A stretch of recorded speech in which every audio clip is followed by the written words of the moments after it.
बोली भाई कौन है एक्चुअली सत कथा टी कहले आपण जो सोनाली मैडम और नांडू बाबू को नारे अभियोग आनुचनी कौन है? आज्ञा मो छुआटा न्याय पाइबा दरकार मार स्नेह ममता पाई पारुनी आज 10 वर्ष हलाणी आपण आपण सोनाली मैडम को स्वामी मो स्वामी अच्छा केबे मैरिज करथिले 2014 अच्छा 13 किंवा 14 केमिति कोन कोड देखाइला हमर प्रेम विवाह हेतिला आज्ञा तापरे प्रेम विवाह हला पर हम फैमिली लोक मैरिज करैथिले जेतु हम दु जन को अदर कास्ट थिला आज्ञा और सेति पे तांको घर लोक ग्रहण करि नथिले आज्ञा एई समय एई मोमेंट रे एई दीर्घ 10 वर्ष पूर्वे एई समय रे एई पणा यात्रा समय रे एप्रिल 14 बेलू को हमर मैरिज सरी जायतिला। अच्छा कोडी बाइतले सोनाली घर होची एक्चुअली तांको ना सोनाली नुही तांको ना होची कागज ओके से नांडू बाबू जी तांको मिथ्या ना रे सोनाली पंडा करा जायची किंतु सोनाली ता ना होची कागजी पल्लेई विथि से मते मैरिज कला पर कागजी सामंत सिंह रे आस्थिला तापर ताको से यात्रा पार्टी रखी सोनाली पंडा करा होची। आज्ञा कोन तांको नांडू बाबू से संपर्क कोन नांडू बाबू को संपर्क सारा इंडस्ट्री जानी तांकर संपर्क कोन किंतु मिछ आरोप रे से कहउसंदी जे हमें बाप झियर संपर्क आज्ञा बाप झियर संपर्क नाही तांकर तांगा भीतर बहुत किछि रहस्यमय कथा अछि आ कोन अच्छा बाप झियो सहित संपर्क भितरे आपण जो अभियोग आनुचंदी बाप झियो भितरे एमती संपर्क होई पारे आज्ञा आज्ञा आज्ञा काई पेरन भाई बापा झियो सी दुनिया आगु को सिना मिचे आज्ञा गोटे कथा सुनंतु विवाहित नारी जण सी जदी दुनिया आगे कहि पारुछि जे मु बाहा हेइनी मोर किछि नाही मो घर लोक जोटी मैरिज करिवे विवाहित विवाहर 5 वर्ष परे कहूची आज्ञा काई न मिछ कहि पारुथि मो बापा झियर संपर्क ता बोली। अच्छा आपण केबे रेड हैंड धरिचंती किमा देखिचंती सेमती हां थरे दी थरे देखिछि।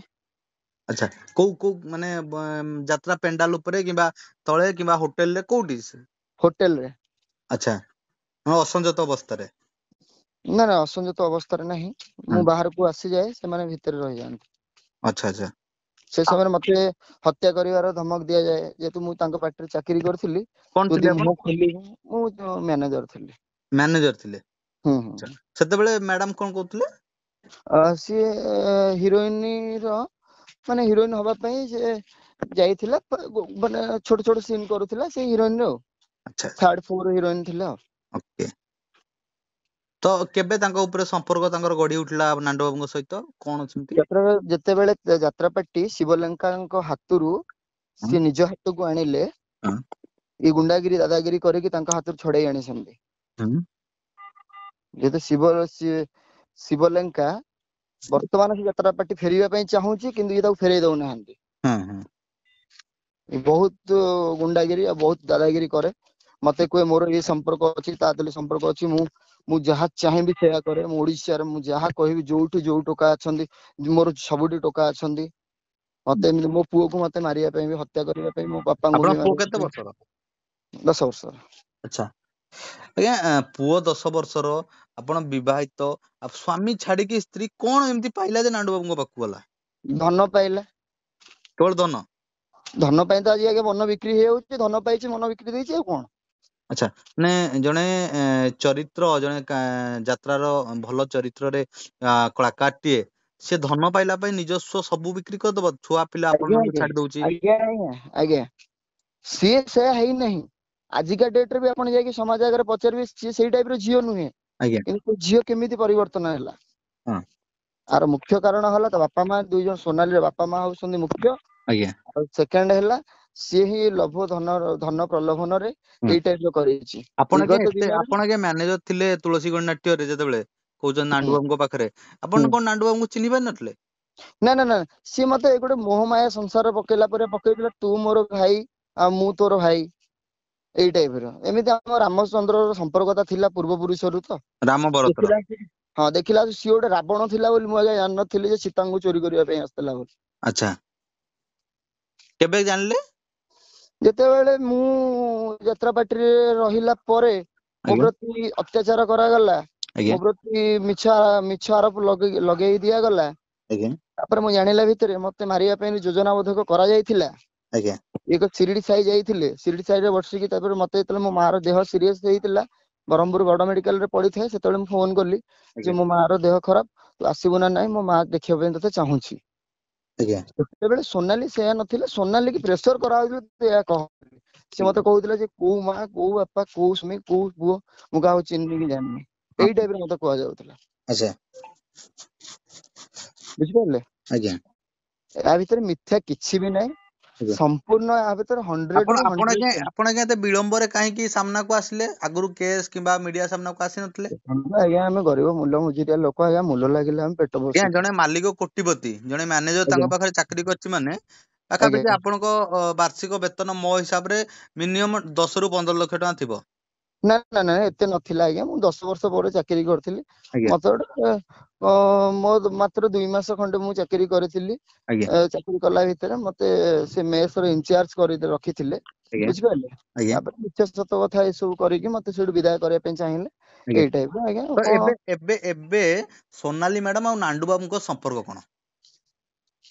ସୋନାଲି ମ୍ୟାଡାମ ନାଣ୍ଡୁ ବାବୁଙ୍କ ସମ୍ପର୍କ ଆଜ୍ଞା ସମସ୍ତେ ଜାଣିଛନ୍ତି ସେ କଣ ବୋଲି। ଆଚ୍ଛା, ଆପଣ ଏ ଅଭିଯୋଗ ଆଣୁଛନ୍ତି, ପ୍ରମାଣ କିଛି ରଖିଛନ୍ତି?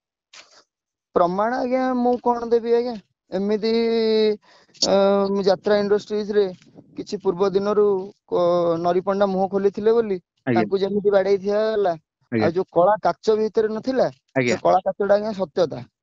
ଆଜ୍ଞା ଯୋଉ ଧଳା କାଚ ପରେ ଲଗେଇଗଲା, ହଁ ଯେତେବେଳେ ପୋଲିସ ର ଆରୋପ ଆସିଲା, ସେତେବେଳେ ସେ ତାକୁ ଧଳା କାଚ ଲଗେଇଦେଲା। ଆଜ୍ଞା। ସତ୍ୟତା ବହୁତ କିଛି ଅଛି। ଆପଣ କେବେ ସେ ଢାବାକୁ ଯାଇଛନ୍ତି ସୋନାଲି ମ୍ୟାଡାମଙ୍କ ନାଇଁ ସହିତ? ନାଇଁ ନାଇଁ ଢାବାକୁ ମୁଁ ଯାଇନି, ଆଜ୍ଞା ଦେଖ ମୁଁ ପୁରା ଡିଷ୍ଟାନ୍ସ ହେଲିଣି 9 ବର୍ଷ ହେଲାଣି। ଆଜ୍ଞା ଢାବା ତ ସେ କରିବାର 3-4 ବର୍ଷ ହେଲା କି 5 ବର୍ଷ ହେଲା। ଆଜ୍ଞା। ଆପଣ ଯେବେ ନାଣ୍ଡୁ ବାବୁଙ୍କ ପାଖରେ କାମ କରୁଥିଲେ, ନାଣ୍ଡୁ ବାବୁଙ୍କର ଏମିତି ପ୍ରକୃତି ଥିଲା? ତାଙ୍କ ହିରୋଇନ ମାନଙ୍କ ସହିତ ସମ୍ପର୍କ ରଖିବା, ତାଙ୍କ ଆଙ୍କରଙ୍କ ସହିତ ସମ୍ପର୍କ ରଖିବା, ଏମିତି କିଛି ଥିଲା? ହିରୋଇନଙ୍କ ସହିତ ସମ୍ପର୍କ ବୋଲି କାହା ସହିତ କଣ ରଖିଛି ସେଇଟା ତ ମୁଁ ଜାଣିନି। ଆଜ୍ଞା କିନ୍ତୁ ସୋନାଲିଙ୍କ ସହିତ ତାଙ୍କର ସମ୍ପର୍କଟା ଥିଲା, ଫାର୍ଷ୍ଟ ପଏଣ୍ଟ କଥା। ହଁ ସେକେଣ୍ଡ ପଏଣ୍ଟ କଥା, ସେ ପ୍ରତ୍ୟେକ ଯାତ୍ରା ପାର୍ଟିରେ ତାର ଯେତୋଟି 3ଟି ପାର୍ଟି ହଁ ଏବେ ତ ଧ୍ୱଂସ ହେଇ ଆସିଲାଣି। ହଁ କୋଉ 3ଟା ପାର୍ଟି କହିଲେ? ଅଶୋକ ସମ୍ରାଟ, ପୃଥ୍ୱୀରାଜ ଆଉ ତୁଳସୀ। ଆଜ୍ଞା ବୁଝିପାରିଲେ? ତାର ଗର୍ବ ବହୁତ, ଅହଙ୍କାର ବଢି ଚାଲିଥିଲା। ହୁଁ ଏବେ ଆଉ ଗର୍ବ ଫର୍ବ ନାହିଁ, ତଥାପି ମୁହଁ ତୋड़ ତାର ଭାଙ୍ଗିନି। ଆଜ୍ଞା ମୁହଁ ଟାକୁ ହସଉଛି, ଆଜ୍ଞା କିନ୍ତୁ ମନ ଭିତରେ ଜାଣିଛି ଯେ ମତେ କେତେ ବିନ୍ଧୁଛି ବୋଲି। ହଁ ହଁ। ବୁଝିପାରିଲେ? ଆକ୍ଚୁଆଲି ଆପଣ ଯୋଉ ଯେତିକି ଦିନ କାମ କରିଥିଲେ, ନାଣ୍ଡୁ ବାବୁଙ୍କ ବ୍ୟାକଗ୍ରାଉଣ୍ଡ କଣ? ତାଙ୍କ କେମିତି ବ୍ୟବସାୟ କରନ୍ତି, କୋଉ ଟଙ୍କା ଆଣିକି ଇନଭେଷ୍ଟ ସେ କରନ୍ତି ଯାତ୍ରାରେ? ସ୍ମଗଲର ଜଣେ ଆଜ୍ଞା, ସେ ସ୍ମଗଲର। କଣ ସ୍ମଗଲିଂ କରନ୍ତି? କହିବେ ସେଟା କହିବେ, ହୋଇଥାଇପାରେ ବ୍ରାଉନ ସୁଗାର, ଡ୍ରଗ୍ସ ଫ୍ରଗ୍ସ ଯାହା କରୁଥିବ ଆଉ କଣ। ଆଚ୍ଛା ନହେଲେ ଆଚ୍ଛା ଏତେ କୋଟି ଟଙ୍କା ସାଧାରଣ ଗୋଟେ ହୋମଗାର୍ଡ ଟିଏ, ସିଏ ଆଜିକି ଏତେ ବଡ କୋଟିପତି ହେଲା, ଏତେ ବଡ ସାମ୍ରାଜ୍ୟ କଲା, କରିକି ଏତେ ବଡ ରାଜ କେମିତି କରୁଛି? ତାହେଲେ ଆଜ୍ଞା ଗଭର୍ଣ୍ଣମେଣ୍ଟ କୁ ଇନକମ ଟ୍ୟାକ୍ସ ନାହିଁ, କିଛି ନାହିଁ, ସବୁବେଳେ ଗୁଣ୍ଡାଗିରି ଦାଦାଗିରି। ସମସ୍ତଙ୍କ ଆଗରେ କହୁଛି ମୁଁ ଭିଡିଓ କୁ ମାଇଲି, ମୁଁ ତହସିଲଦାର କୁ ମାଇଲି, ମୁଁ ଆରଆଇ କି ମାଉଜରେ ଦେଖେଇଲି। ହୁଁ। ଯୁଗ ଗଲାଣି ଆଜ୍ଞା। ଆପଣ ଆଜ୍ଞା ଭୟ ଲାଗୁନି, ଏମିତି ତାଙ୍କ ବିରୋଧରେ କହୁଛନ୍ତି, ଜଣେ ଜଣେ କୋଟିପତି, ଆପଣ ନିଜେ କହୁଛନ୍ତି ତାଙ୍କ ପାଖରେ ମାଉଜର ଅଛି, ଖଣ୍ଡା ଅଛି, ଆପଣଙ୍କୁ ଭୟ ଲାଗୁନି? ଭୟ ଆଜ୍ଞା କାହିଁ ଲାଗିବ? ମୁଁ ବି ମଣିଷ, ସିଏ ବି ମଣିଷ, ସିଏ ମତେ ଯଦି ମାରିଲା, ସିଏ ଯଦି ଗୋଟେ ପାହାର ମାରିଲା ମୁଁ ତାକୁ 2 ପାହାର ମାରିବି, ଆଉ ନହେଲେ ସିଏ 2 ପାହାର ମାରିଲେ ମୁଁ ଗୋଟେ ପାହାର ମାରିବି। ଆଚ୍ଛା କଥା ହେଲା ଭୟ କାହିଁକି ଲାଗିବ ଭାଇ? ଭୟ ତ ଛଡେଇଲେ ହିଁ ସବୁ କଥା ସାମ୍ନାକୁ ଆସିବ, ସେ ପର୍ଦା ଫାସ ହବ। ଆଜ୍ଞା। ସେ ତ ଆପଣ ଦ୍ଵିତୀୟ ଆପଣ ସାରଥି। ଆପଣ ଆଜ୍ଞା ସମୟ ଦେବେ, ଷ୍ଟୁଡିଓକୁ ଆସିବେ ଆଲୋଚନା ପାଇଁ? ହଁ ମୁଁ ତ ନାହିଁ, ଆପଣ ମୁଁ ଟିକେ ଆପଣ ବାହାରେ ଅଛି। ଆପଣ ଆପଣ ଆଜ୍ଞା ସୋନାଲି ମ୍ୟାଡାମଙ୍କ ସହିତ ଯୋଗାଯୋଗ କରିବା ପାଇଁ ଚେଷ୍ଟା କରିଥିଲେ? ନାଇଁ ମୁଁ କରିବା ପାଇଁ ଏଥିପାଇଁ ଚାହୁଁନି, ଯଦି ବି ମୁଁ କରିବା ପାଇଁ ଚାହୁଁଛି, ସିଏ ତ ତା ସାଇଡ ରୁ ମତେ ଫୋନ କରେ, ମୋ ସାଇଡ ରୁ ଫୋନ କରେନି। ଆଜ୍ଞା। ଆପଣ ବାରମ୍ବାର ତା ଛୁଆ ପାଇଁ ମୋବାଇଲ ନ୍ୟାୟ ରୁ ମାଗୁଛନ୍ତି, ପୁଅ ପାଇଁ ନ୍ୟାୟ ମାଗୁଛନ୍ତି ହଁ ଯେହେତୁ, ମୁଁ ସେଥିପାଇଁ କହିଲି। ମୋର କାହା ସାଥିରେ ମ୍ୟାଟର ନାହିଁ, ମୋର ମୋ ପୁଅ ପାଇଁ ନ୍ୟାୟ। 10 ବର୍ଷ ହେଲାଣି ମା ଛିଅଣ୍ଡ ହେଇଯାଇଥିବା ଛୁଆଟି କେମିତି ନ୍ୟାୟ ପାଇବ? ଆଜ୍ଞା କେମିତି ବଞ୍ଚୁଛି, କେମିତି ଚଳୁଛି, କେମିତି ଖାଉଛି, କେମିତି ପିଉଛି, କେମିତି ରହୁଛି, ଆଜ୍ଞା। ଏଇ କଥା ବି ସେ ତାର। ଆପଣ କେମିତି ଚଳୁଛନ୍ତି ଆଜ୍ଞା ଏବେ? ଆଜ୍ଞା ମୋର ବୃତ୍ତି ହେଲା ଚିଲିକାରେ ଜାଲ ବସେଇବା, ମୁଁ ଜାଲଟି ବସଉଛି, ମୋ ପିଲା ଛୁଆ ସଂସାର ଚଳୁଛି, ଆଉ କଣ କରିବି ଆଜ୍ଞା। ଆଚ୍ଛା ଆଚ୍ଛା।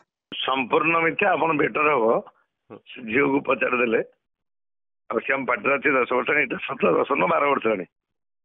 ତାଙ୍କୁ ପଚାରିଦେଲେ ତାର ଉତ୍ତର ପାଇବାଟା ଠିକ ହବ। ମୁଁ ଉତ୍ତର ଦେବା ଠିକ ନୁହେଁ, ଏଠି କୌଣସି ବନ୍ଧନ କରି ରଖାଯାଏ ନା, ଯାତ୍ରା ପାଟିକି ମୁଁ ଯାଏ ନାହିଁ। ପାର୍ଟି ଇଏ ହୁଏ, ବନ୍ଧନ କିନ୍ତୁ ରଖିବେ। ତେଣୁକରି ଆପଣ ତାକୁ ପଚାରି ଦିଅନ୍ତୁ, ସଠିକ ତଥ୍ୟ ପାଇପାରିବେ। ଆମକୁ ବଦନାମ କରିବାକୁ ଜଣେ ଚାହିଁଲେ କଣ ବଦନାମ କରିପାରିବନି? ସେଇଟା କିଛି ସମ୍ଭବ ନୁହଁ। ଆପଣ ତାକୁ ପଚାରୁନାହାନ୍ତି। 12 ବର୍ଷ ପରେ ମତେ ପୁଅ ନା କହୁଛନ୍ତି ଆପଣ ଚିନ୍ତା କରନ୍ତୁ। ସେ ଝିଅକୁ ପଚାରୁ ସବୁ ସତ୍ୟ ଜାଣିପାରିବେ। ବନ୍ଦର କଣ କରିବେ? ଚାରିଆଡେ ବୁଲୁଛି ଯାତ୍ରା ବାଟି। ବନ୍ଦର କଣ କରି ଦେଖିବେ?